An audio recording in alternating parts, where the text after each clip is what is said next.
Halo, kembali lagi di channel Otamega TV, membahas seputar manga dan manhwa.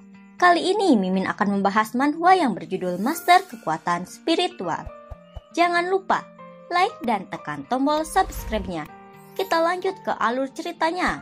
Part 15. Pembawa acara menetapkan Kang Qin sebagai pemenang dalam pertarungan kali ini.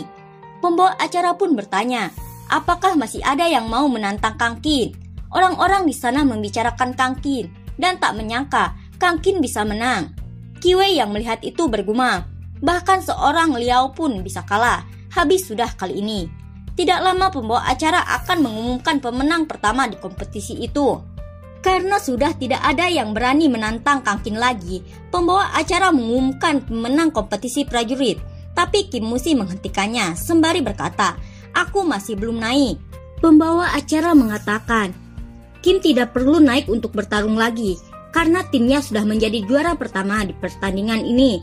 Lalu Kim berkata, meskipun tim Sangjing yang menang dari tim lainnya, namun di kompetisi ini tidak ada aturan bahwa sesama tim tidak boleh bersaing. Pembawa acara itu kebingungan. Lalu pembawa acara bertanya, bagaimana menurut Kapten Kang? Kang Qin pun mengatakan, kita ikuti saja sesuai aturan. Setelah itu, pembawa acara mempersilahkan Kim naik ke atas panggung. Pertandingan pun dimulai. Semua penonton bersorak dan memberikan dukungan. Kim langsung mengeluarkan jurus kekuatannya. Kang Qin yang melihat itu bergumam, aura ini mirip sekali dengan yang waktu itu. Kim yang bersiap berkata, Kapten, aku tidak akan sungkan lagi. Kim pun seketika menghilang. Lalu Kim muncul menyerang Kang Qin. Kang Qin yang melihat itu bergumam, ternyata waktu itu dia hanya berpura-pura tidak melihat. Kang Qin pun menahan serangannya sembari berkata, karena kau bisa melihatku, lalu kenapa terakhir kali kau berpura-pura? Kim pun membalas, kalau bukan karena Nonaju waktu itu, kau pasti sudah tidak bisa hidup sampai sekarang. Kang Qin yang mendengar itu bergumam, Nonaju, mungkin karena Ketua Wang. Setelah itu, Kang Qin menyerang balik Kim sampai tersungkur dan menjatuhkan botol pil itu. Kang Qin yang melihat pil obat itu, ia mengambilnya sembari bertanya, apa ini? Kim melihat Kang Qin mengambil pil obat itu berteriak. Seketika Kim terkejut melihat pil itu hancur. Dan pesan dari Ketua Wang harus menggunakan pil itu di saat keadaan mendesak saja. Kim pun langsung memungut pil yang hancur itu. Sembari memakannya, tak lama kekuatan Kim bertambah semakin kuat dan luar biasa. Ketua Wang yang melihat itu bergumam, sepertinya obat itu sudah bekerja. Kemudian Kim langsung menyerang Kang Qin dengan seluruh kekuatannya. Kang Qin pun menahan serangan itu sampai tangannya terluka. Dengan tatapan tajam, Kang Qin bergumam, obat yang kuhancurkan itu sebenarnya obat apa? Tak disangka bisa merubahnya menjadi orang aneh seperti ini. Kim menyerang kembali Kang Qin.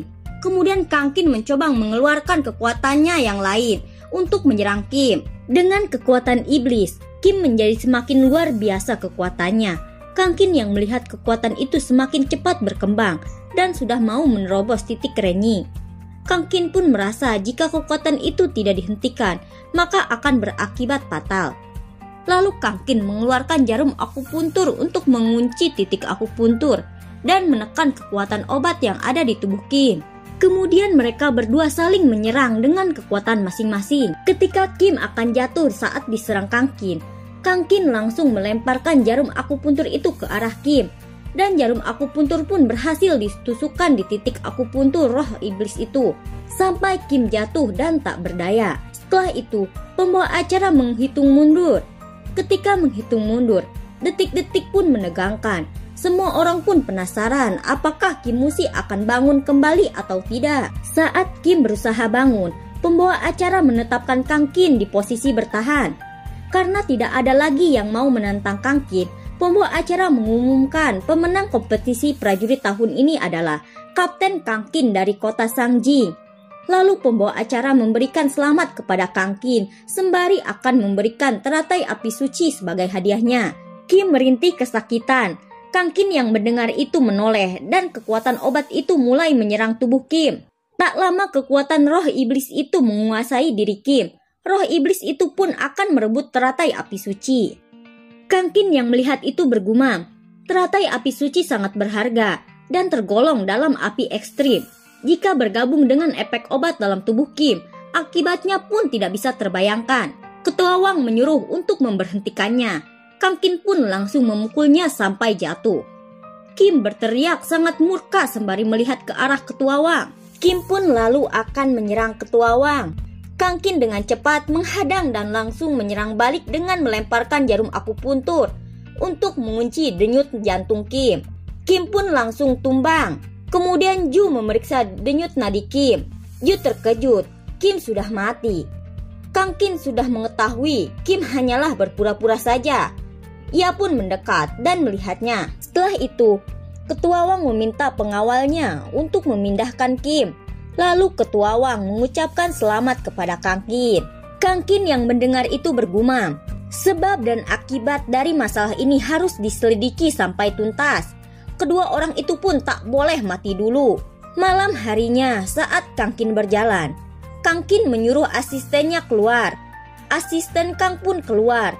Lalu ia memberitahu, ia mengikuti bos sampai ke Tianhai karena ia khawatir bosnya dalam bahaya. Kemudian Kang Qin menengok dan mengatakan, asisten Kang tidak usah khawatir, ia hanya akan menemui Ketua Wang dan seharusnya tidak akan ada bahaya. Lalu Kang Qin menyuruh asistennya untuk melakukan sesuatu. Beberapa menit kemudian, Kang Qin yang sudah berada di dalam mobil. Ketua Wang meminta Kang Qin memakai penutup mata jika Kang Qin ingin tahu orang yang akan mereka temui. Ketua Wang juga memberikan aturan itu karena informasi mengenai tempat itu harus benar-benar dirahasiakan dari orang luar. Kemudian Kang Qin memakai penutup mata itu. Mereka pun berangkat ke tempat itu. Sementara asisten Kang mencoba membangunkan Kim dengan metode akupuntur yang Kang Qin katakan. Tidak perlu waktu lama, roh jahat di tubuh Kim pun lenyap. Kim pun terbangun dan bertanya, dia ada di tempat apa? Kemudian asisten Kang memberitahu, kalau bukan karena Kang Qin, mungkin dari awal Kim sudah mati. Scene berpindah, saat kendaraan itu turun lift ke bawah tanah. Mereka pun akan sampai di tempat tujuan. Setibanya mereka di tempat itu, Ketua Wang membawa Kang Qin ke orang itu. Pria itu bernama Ding Dong, pimpinan wilayah militer yang Xia, dan sebut saja dia Kader Deng. Kader Deng meminta Kang Qin untuk melihat bahan obat yang ia tunjukkan. Kang Qin pun mencoba meneliti obat itu.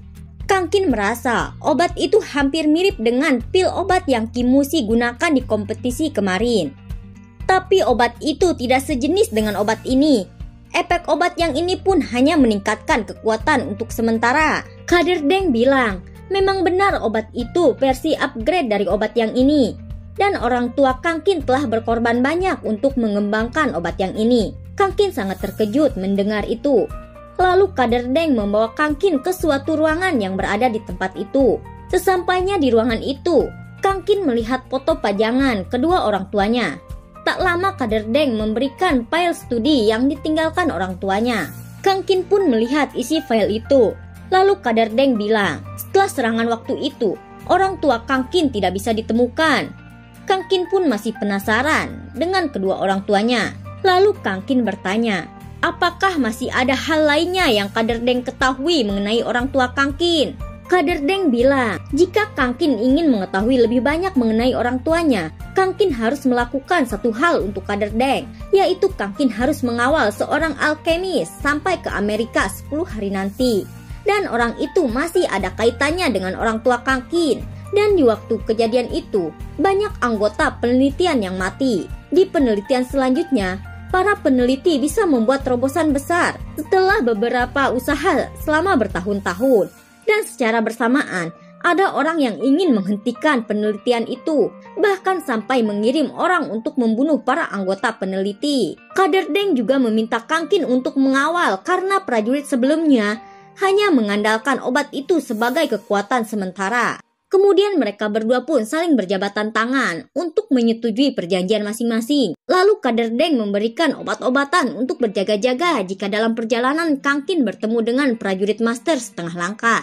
Dan prajurit itu di atas tingkat 9, yang kekuatan bertarungnya tidak bisa ditandingi. Scene berpindah ketika Kang Qin melatih kekuatan dalam tubuhnya menggunakan teratai api suci. Kang Qin berlatih untuk mencapai level 9. Tak lama teratai api suci pun langsung menyerap ke dalam tubuh Kang Qin. Sampai kekuatan dalam tubuh Kang Qin semakin kuat dan berlimpah. Kang Qin pun berlatih sampai terbit fajar. Ketika Kang Qin membuka mata, ia merasa energi dalam tubuhnya telah disempurnakan. Tubuhnya pun menjadi semakin ringan. Ketika Kang Qin melanjutkan latihannya, ia mendengar ponsel berbunyi. Saat Kang Qin akan mengangkat ponselnya, Kang Qin kaget, dirinya sudah melayang di atas. Ia pun berada jauh dari tempat ponselnya itu. Kemudian Kang Qin langsung menjatuhkan dirinya sampai mengenai dinding kamar Ju di sebelahnya. Ketika mengangkat telepon, Mbak Yin menyuruh Kang Qin pulang karena keluarga istrinya mengalami kecelakaan mobil dan adik Jitan dalam kondisi kritis. Mereka pun berada di rumah sakit Yangcheng. Kang Qin pun segera bergegas. Saat dalam perjalanan, beberapa mobil mengikutinya dari belakang dan mobil itu akan menyalip sekaligus menabrak kendaraan Kang Qin. Kang Qin pun langsung membanting setir. Lalu mobil yang mengikutinya berhenti menghadang mobil Kang Qin. Orang-orang itu pun keluar dari mobilnya. Dan ternyata orang-orang itu adalah prajurit master setengah langkah. Orang-orang itu pun sengaja menghadang Kang Qin untuk menghabisinya. Tak berselang lama, asisten Kang dan Kim Musi datang untuk menyelamatkan Kang Qin. Kim pun langsung menghajar orang itu yang akan menyerangnya sampai orang itu babak belur. Kim pun menyuruh Kang Qin segera pergi. Kalau tidak, Kang Qin akan terlambat. Kemudian sekelompok orang itu langsung akan menyerang mereka. Lalu Kang Qin menyerahkan semuanya ke Kim sembari melemparkan obat untuk membantu mereka. Scene berpindah ketika Kang Qin baru saja tiba di rumah sakit. Kang Qin menanyakan bagaimana kondisi adik ipar Jitan sekarang. Lalu keluar dokter yang baru saja selesai memeriksa Jitan. Dokter itu bilang, cedera pada pasien benar-benar serius dan kondisi pasien sangat kritis. Takutnya tidak bisa bertahan lagi. Kemudian Kang Qin akan melihat kondisi Jitan ke dalam. Mbak Yin pun berpesan agar Kang Qin bisa menyelamatkan adik perempuan satu-satunya itu.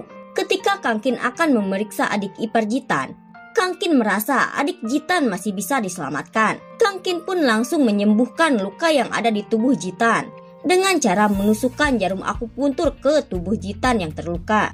Tak lama Jitan pun berteriak. Orang yang di luar saat mendengar itu, mereka sangat lega.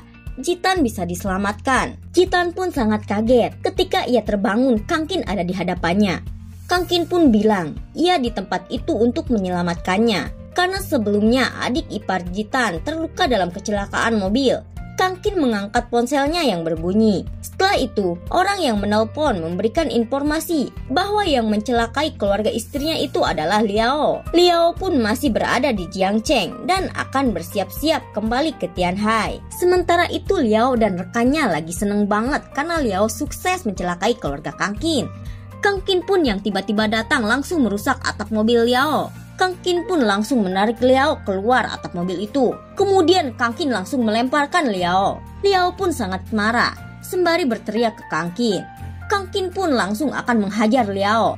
Tapi Liao meminta untuk berhenti. Liao pun menawarkan tawaran ia akan membayar ganti rugi sebesar 1 miliar yuan. Tak berpikir lama, Kang Qin langsung menghajar Liao sampai habis-habisan sampai si Liao itu babak belur. Liao yang sudah babak belur bilang, identitasku yang sesungguhnya adalah pimpinan muda organisasi Qingtang, pembunuh bawah tanah paling hebat dalam negeri, dan kultivasiku dihancurkan olehmu. Bagiku ini penghinaan dan tunggu pembalasan dendam dari Qingtang. Setelah Liao pergi, Kang Qin melihat dan mengambil cincin yang Liao tinggalkan.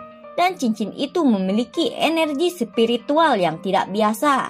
Di malam harinya, saat Kang Qin berada di tempat dalam bagian cincin itu, Kang Qin melihat tempat itu tempat penyimpanan semua benda. Dan benda-benda itu pun barang berharga yang disimpan oleh Liao. Tak lama terdengar Mbak Yin memanggil Kang Qin. Ketika Mbak Yin masuk, Mbak Yin tak melihat keberadaan Kang Qin. Tak berselang lama, Kang Qin pun muncul di belakang Mbak Yin sembari menepuk lengan Mbak Yin. Kang Qin pun mengajak Mbak Yin masuk ke dalam cincin itu juga. Ketika berada di dalam cincin itu, Mbak Yin sangat senang melihat di sekelilingnya dipenuhi emas. Mbak Yin pun mengecek dinding di bagian cincin itu. Mbak Yin sangat kaget mengetahui dinding itu sangat tebal dan kuat. dan tak mungkin ada orang yang bisa masuk ke tempat ini. Kang Qin yang mengetahui itu, kesempatan baginya untuk mencari sesuatu yang di tubuh Mbak Yin, karena di ruangan itu tidak akan ada yang bisa mengganggunya. Kemudian Kang Qin meminta menggunakan kesempatan ini untuk memeriksa Mbak Yin. Dengan kekuatan yang telah disempurnakan, Kang Qin memeriksa Mbak Yin. Saat memeriksa Mbak Yin, tubuh Kang Qin langsung tertarik ke dalam energi tubuh Mbak Yin. Kang Qin yang berada di dalam tubuh Mbak Yin, Kang Qin pun bertemu dengan seorang wanita, dan wanita itu keluar dari energi hijau dalam tubuh Mbak Yin. Wanita itu terjebak lingkaran segel yang ada di tubuh Mbak Yin. Jiwa wanita itu pun terhubung dengan Mbak Yin, dan ada segel yang membuat keduanya terhubung. Dan jika segel itu tidak dilepaskan, maka wanita itu akan lenyap dalam beberapa tahun, dan Mbak Yin pun akan mati. Kemudian wanita itu menarik tangan Kang Qin ke dalam lingkaran hijau itu. Saat berada dalam lingkaran itu, Kang Qin merasa ada kekuatan iblis yang sangat kuat. Tak lama muncullah sebuah buku. Kang Qin pun langsung tersadar, lalu memberitahu Mbak Yin penyakit dalam tubuhnya bukanlah penyakit biasa. Lalu Kang Qin memberitahu secara detail mengenai penyakitnya, dan penyakitnya itu berhubungan dengan mistis. Kang Qin juga meminta istrinya untuk tidak khawatir karena ia akan segera menyingkirkan segel yang ada di tubuh Mbak Yin. Ketika Mbak Yin mendengar Jitan memanggilnya, ia baru teringat akan adiknya itu. Setelah itu mereka berdua langsung berada di meja makan, dan di meja makan sudah disiapkan makanan untuk kakaknya yang dibuat langsung oleh Jitan. Mbak Yin pun memuji adiknya telah berusaha keras dan mereka pasti akan menghabiskan makanannya. Ketika mereka mencoba makanan itu, mereka menelan habis-habisan makanan itu walaupun tidak enak. Setelah itu Jitan memujuk Mbak Yin agar mengizinkannya keluar. Mbak Yin yang masih khawatir dengan kondisi Jitan yang baru saja pulih. Lalu Mbak Yin menyuruh Kang Qin untuk menemani Jitan. Jitan pun sangat senang dan berterima kasih pada kakaknya. Sampai di sini dulu alur ceritanya dan tunggu kelanjutannya. Sampai jumpa.